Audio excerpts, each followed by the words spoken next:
and now we have we've scraped Tim out of the hay. Is it hay fever this time, Tim? What have we got?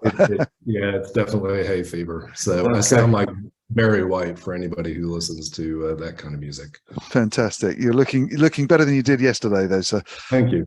I appreciate that. Cool. Over to you.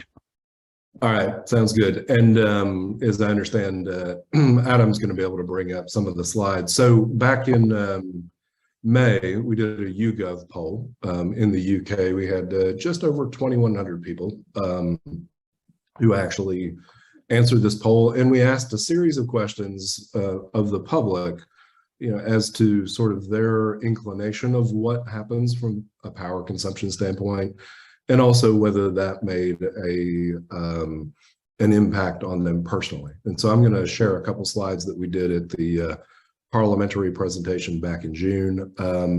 First, let's look at how we define streaming for everyone. And the first, so it'll be the next slide there, Adam. So first, we sort of gave a real broad definition of streaming, and I think this is important as we look at the results. Streaming we define as watching any video entertainment through the internet, so that includes both streaming platforms, Amazon, Netflix, Disney, online video hosting platforms, YouTube, Twitch, personal and professional communication video usage like WhatsApp, FaceTime, Zoom, Microsoft Teams, and then social media, Facebook, Insta, TikTok. When we talk about this, those of us who are in the industry, are guilty probably of a 10 to 12 hour day of this kind of thing. When we asked people, though, in the UK during this poll, what we found is on average, roughly, let's say between 2 to 3 hours a day was the average. So if you think about your personal consumption and you think about what we got in responses from the YouGov poll, we in the industry are obviously quite a bit higher in our daily usage, but still 2 to 3 hours a day is a pretty decent chunk of content consumed. Also, I'm going to make some comments as we go through here around those who did 4 to 6 and 6 to 8, even though it's a smaller group. I'll provide you with some sort of insights onto what they said. All right, so then in terms of the environmental impact, if we define for people that the impact essentially is similar to the aviation industry, so about 2 to 3% of global emissions. The reason we did that is we wanted a baseline for people to understand sort of where we sit. Now, we didn't do comparisons to cryptocurrency, which I know a number of us normally do, because we assume that people wouldn't necessarily know cryptocurrency, especially if we're talking about the average person, in a country, but that they would know airlines. And as several of the presenters have alluded to, and myself included, we're all getting on the global aviation network to be able to come together in Amsterdam here in the next few weeks. So if you look at this, though, the somewhat concerned was the highest point across the board. So giving people that information and saying, we take up about 2 to 3% of global emissions. Does it concern you about your own streaming service?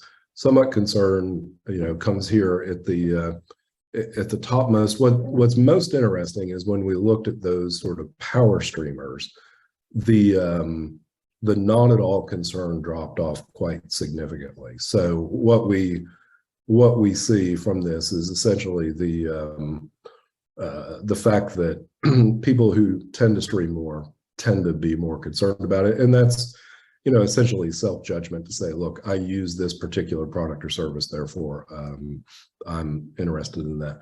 Dom, go ahead and bring the point up that was made, since our audience may not have seen that. If I didn't catch you on mute.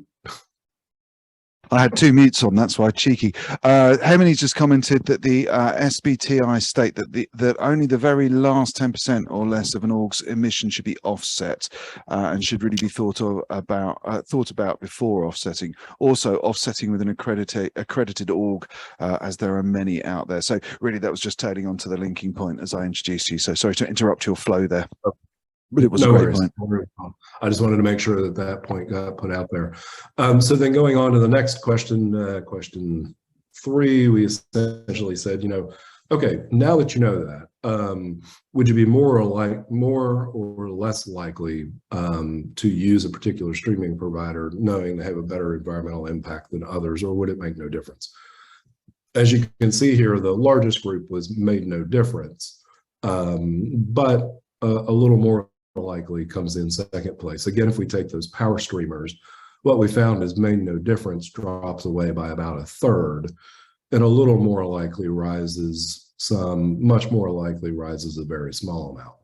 So again, it goes back to consumers saying, look, I use this service. I would be more likely to at least consider that as a possibility. Question 4, we then asked people to tell us, to what extent they agreed or disagreed with the following statement. I believe I have a personal responsibility to change my streaming habits. Tend to agree, second highest, and neither agree or disagree in the middle. But again, if we take power streamers, those who use at least 4 hours of streaming a day, the neither agree nor disagree drops away. Tend to disagree dropped away, and tend to agree rose to take the first place. So again, I think as we sort of recap this here briefly, oh, sorry, we got one more question. Question 5, another agree or disagree statement. Streaming providers have a responsibility to do more to reduce the environmental impact of streaming here across the board. Obviously, there's strong agreement in that. And that's good from the standpoint of the greening of streaming membership, because ultimately what we also say is that we have a responsibility to do more on this. If you take the power streamers, what was interesting on this one is the strongly agree stayed stronger. The tend to agree dropped off a little bit. So it was much more sort of pushing toward those who strongly agreed that there was a responsibility within the industry, meaning the streaming providers. And then to recap this before we go into a panel discussion on engaging the public, here are just a few key observations. Consumers are concerned about power consumption. Obviously, the power streaming user showed a greater concern, which is a positive from our standpoint. There is a potential commercial advantage for those who make environmental reforms a key part of their streaming strategy. That's not something we quantified in this. That's something I believe that going forward in this next year, we need to try to quantify what the dollar or euro or pound portion of their competitive streaming strategy might turn into if environmental reforms are made. While consumers are willing to change their habits, it's fundamentally clear that we as the industry need to own the problem. And as we could see from that last slide, indeed, there's a feeling, even within consumers, that the industry itself needs to work to provide alternate models that are more power efficient and also provide a greener future from a streaming standpoint. Before we go into the panel, are there any questions maybe that people might have? You can put them in the chat or Q&A. Yeah, we won't hang for too long for questions, Tim, but just because there's that we've got to keep moving today. We are actually really quite smashing it with keeping on time. I'm quite impressed. You've got some an extra 6 minutes. Yeah, amazing. I'm really quite blown away how accurately we're doing this today. We could all be in broadcast or something. It's quite bizarre. Elodie, Sylvia, let's bring you guys live into the chat. Hold on. Hello. Hey, Elodie, how you doing? Hi, very well. In Amsterdam already. Yeah, you beat the rush. Well, we've got a stand to build, so. Excellent. And Sylvia, are you there too? I'm here. Can you Excellent. see me? Great. Brilliant. My job's done. I'm going to leave you with Tim. Tim, back to you. Yeah, definitely. So you all, of course, had seen the YouGov prior to this, but what's your just basic take on consumers saying they would be interested in figuring out ways to work with companies that are more environmentally friendly.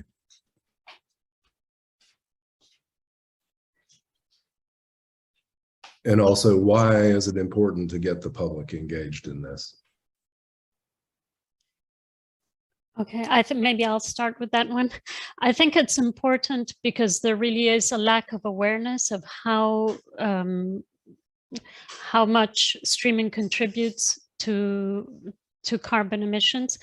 So people, at least in Europe, there is a lot of awareness about global warming, about the need to do something. But this awareness tends to be about other industries, like we mentioned, aviation, transport, sometimes even agriculture. But people don't usually associate streaming with carbon emissions. So I think there is a real need to make this an issue in this, to make people understand that streaming also contributes. Yeah. Okay. Yeah, I agree. And I think also probably as the YouGov sort of showed as well, people, I think nowadays they know and they've realized that their choices matter really as citizens, but probably as buyers. And I think they understood as well that they can have an influence on the companies they're buying from, or they actually decide not to buy from.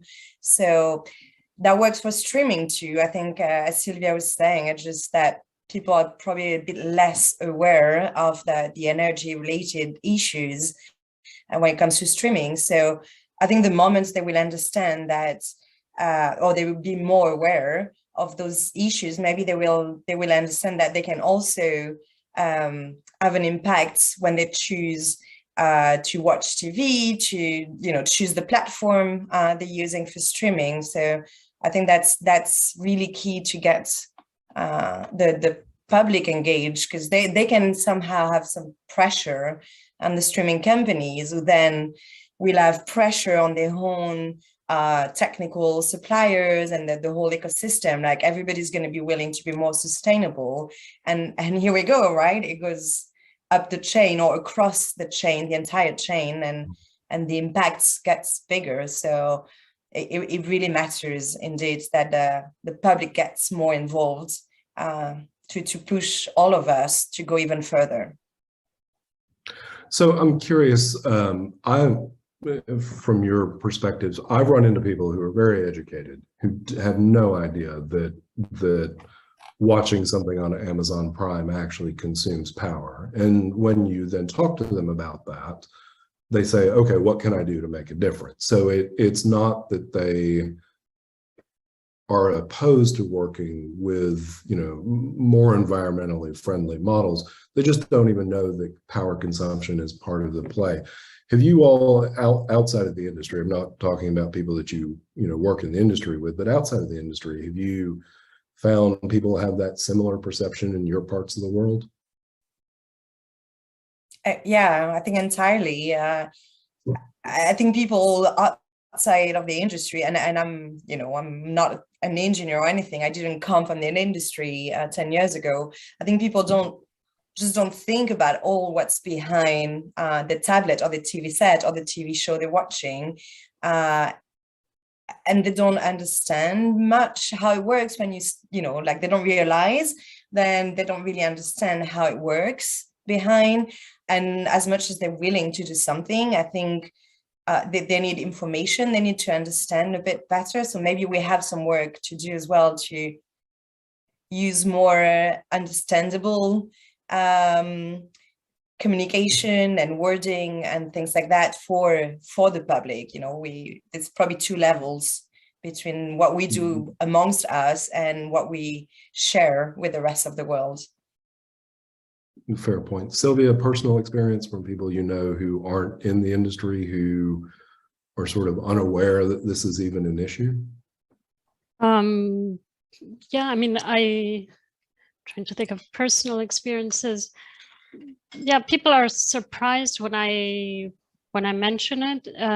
I think it's more or less like a habit that people watch TV without thinking about the consequences, just like you brush your teeth or you do. It's an everyday thing. And Right. until someone points it out to you, you don't even think that it could be doing harm. So how can we as an industry do a better job of letting the public know about this? I mean, there's the one-on-one conversations that I talk about, but what about at a much broader level? How do we go about that? Do you want to take that, Sylvia, or do you want me to start maybe? Yeah, you can start. All right. Well, I think to make the public aware, first of all, probably the companies within our industry, but that have more public exposure, that are well known by the industry, can have a bigger voice. I think Netflix, for example, is doing a good job at that with the net zero strategy. You know, they've been saying that they are trying to go carbon neutral by the end of the year, and everybody knows Netflix. So they can really help raise awareness in the public. But it also applies to national, I don't know, telecom operators and broadcasters that are well-known brands by the public. Well, that said, I think we all our responsibility in there, and each company in the industry has a role to play for sure, even though most of us maybe are B2B to C company. I think we can still have an impact working with our local communities and working all together. I think that's also one of the role of greening of streaming, right? Very true. Yeah, to add to that, it's important to raise awareness, and at the same time, it's important not to frighten people about the issue.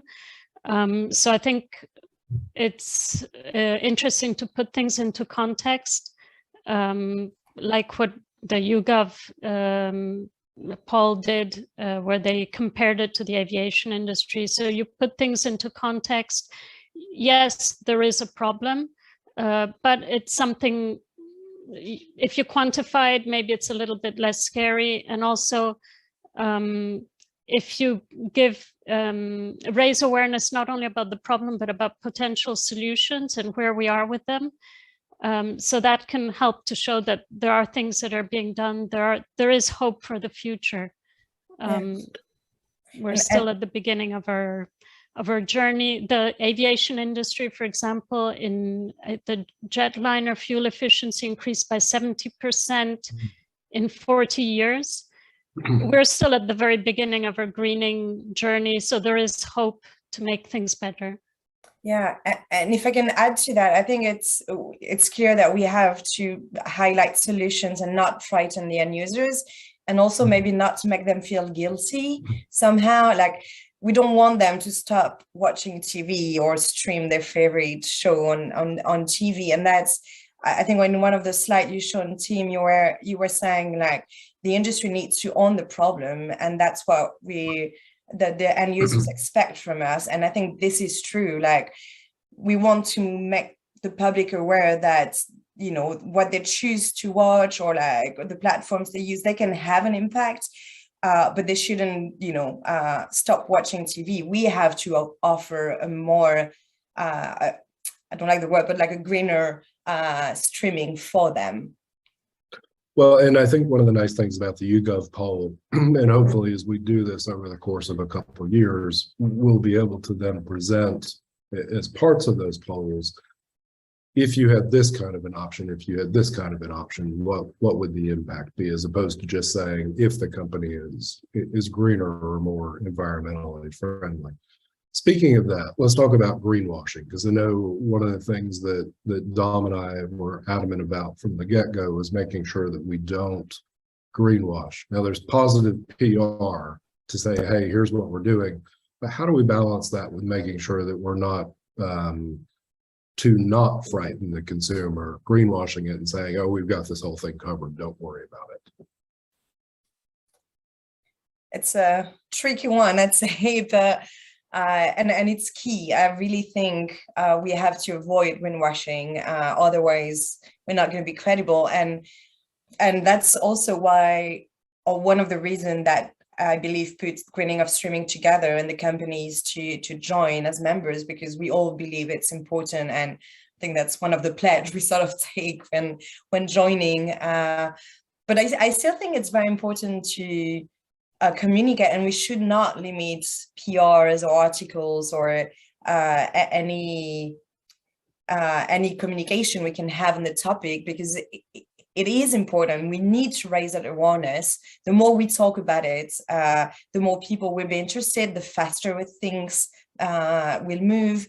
So I really think it's key. But of course, we've seen in other industries or in the society globally that there's lots of mistrust and miscommunication because of greenwashing that has been unfortunately used by other companies, and that makes it hard for each of us to communicate without being seen as like trying to greenwash a company.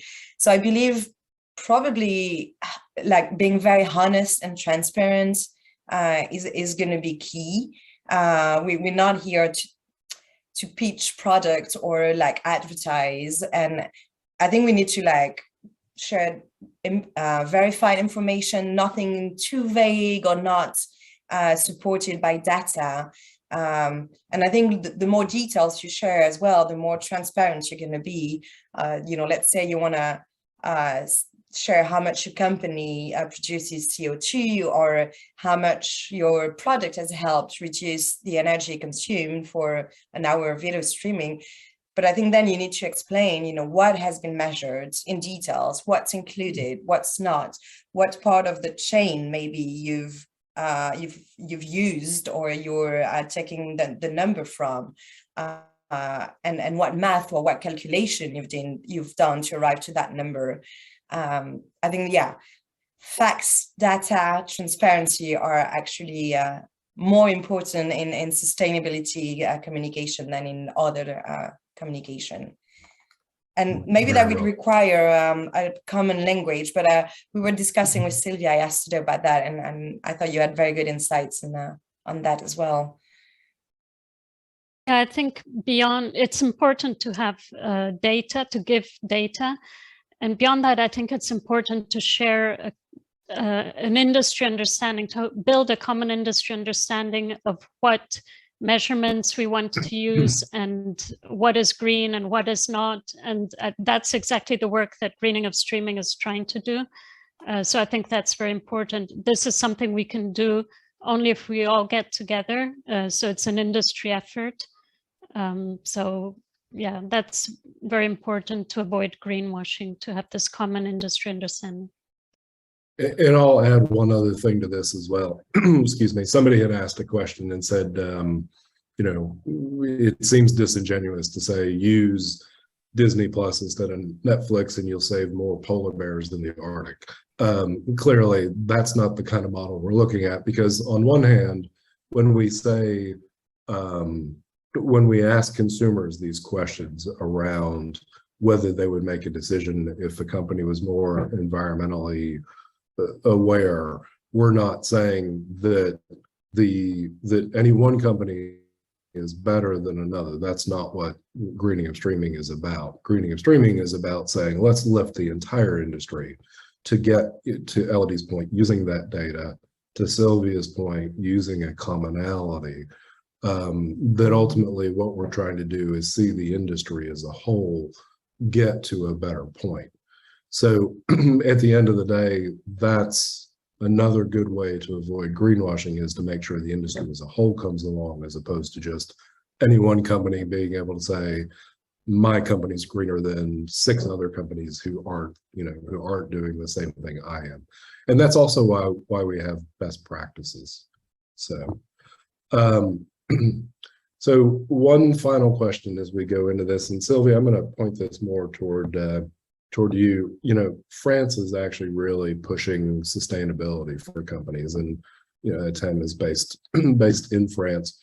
What do we see about those kinds of governmental pushes helping to move the needle forward from a greening of streaming standpoint? Okay, so the government, actually, it all started with the Paris agreements in 2015.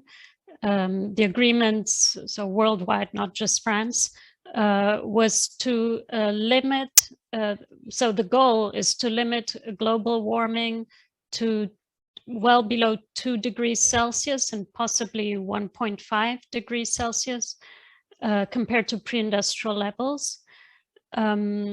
So in order to achieve that, there are some obligations, some regulations that some companies have, in particular reporting obligations. So companies of a certain size that are listed on the stock exchange have to report not only on financial matters, but also on extra financial matters, which include things like the environmental impact.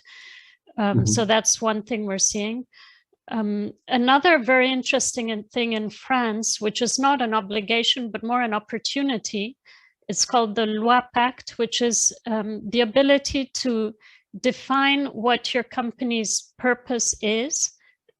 So you can define a mission and write this mission in the company statute, so it becomes legally binding. So then this is on a voluntary basis. You don't have to do it. But if you want to, you can. Obviously, the idea is that some investors are very interested in this kind of thing. They want to invest in companies with a mission. So it's not penalizing, hopefully.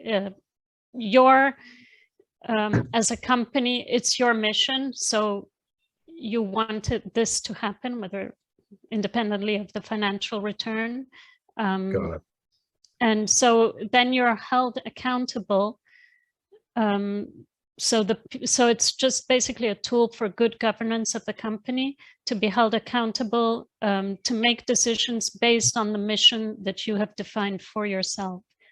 Okay. Then if you don't meet that mission, so if the accounting says that you're ignoring your mission, you lose your status of a company with a mission. So you don't have any penalty like going to jail or anything, but it's just it is a PR problem. And hopefully if investors and customers look at this kind of thing, it should be an incentive to keep it.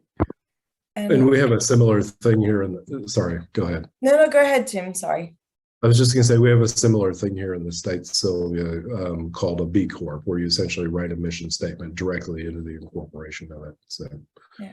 Elodie, go ahead. Yeah, and I think what's good about our industry as well, it's very global, right? We've got companies from many countries in the world, and maybe we can use this regulation, those like local, national regulations that we have to inspire or get the best of it for the industry also, and share good like best practices again, or like get some ideas from regulations to sort of I don't know, implement them within the industry as sort of standards for us for measurement or for communication or anything, and really like set a high standard in terms of being more sustainable. So it's and that's also what we see at Greening of Streaming. So that's a really good point. I think legislative best practices could be best practices just as easily as engineering best practices as well. We got about 2 minutes left. Any final thoughts on engaging the consumer?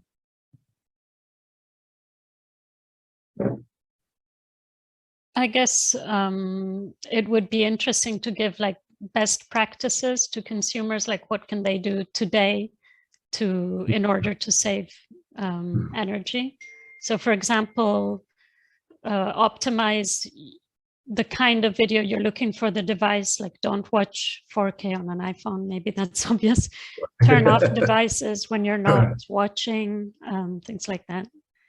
But sometimes the simplest things and the simplest advice are still good to remind to people, I think. So yeah, would work. Good point. All right, Dom, back to you. And thank you, Sylvia. Thank you. Thank you. Sylvia, Elodie, awesome session. Looking forward to catching up with you guys over the weekend.